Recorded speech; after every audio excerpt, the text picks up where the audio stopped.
if we redefine success not as an endpoint, but as a waypoint, and allowed ourselves to sit in that deep, deep discomfort that is the only path to growth? What if we saw success not as a final destination, but as a portal? What does it mean? I love a good TED Talk. I do too. That's best-selling author and career expert Gassner Otting's TED Talk on why success doesn't always bring you happiness.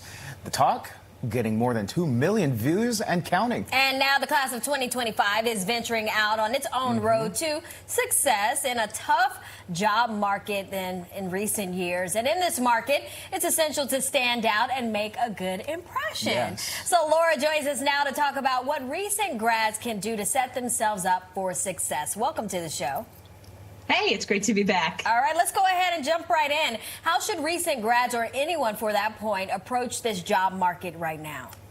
So I know it's really frightening right now to be in the job market, but the first thing that I would say to recent grads is that the very first job you have is not going to define you for the rest of your life. So rather than thinking, I got to just find any job, I got to get a job, I got to put something on my resume, think, what problem do I want to solve? What kind of network do I want to build? What kind of people do I want to get to know? And put yourself in the position to be doing work there, because then you can build the network and the knowledge to create an actual career trajectory rather than just find job after job after job. Yeah, and Laura, the interview process, of course, is key. So how do you make a good impression and stand out among all the other candidates who are applying for the same job? The most important thing to do in an interview is to do a lot of listening, and to ask a lot of questions, because everybody's favorite topic of conversation is what? Themselves. So in 20 years of doing executive search, I found that the interviewers who thought the interviewees were the best were the ones where the interviewers did the most talking. So rather than going in there trying to blast the interview with all the things you know from your big, long 20 years of life, ask them questions about where they came from, how they got into this job, what they love about the company, what's interesting to them, what kind of problems they're solving. And that will actually create a conversation rather than a monologue. Okay, but you also say there are some things to not say. Walk us through some of those. So I definitely wouldn't start off with like, how much vacation is there and how much am I going to earn and when am I going to get promoted? So you want to start off with things like, I'm excited to be here. Here's the research that I've done. Don't talk negatively about former coworkers, about an internship you had, about an old boss. Definitely, if there are gaps in your resume, bring those up. Explain where they were.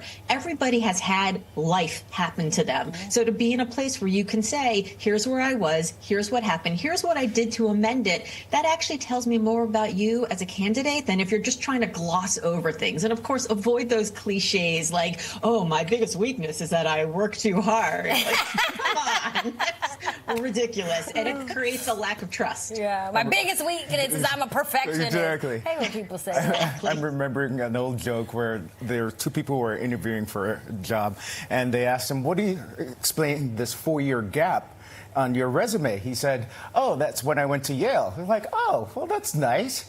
Okay. And so the same guy was like, so when do I start the job? Why is it okay to say, I don't know, rather than fake it until you make it?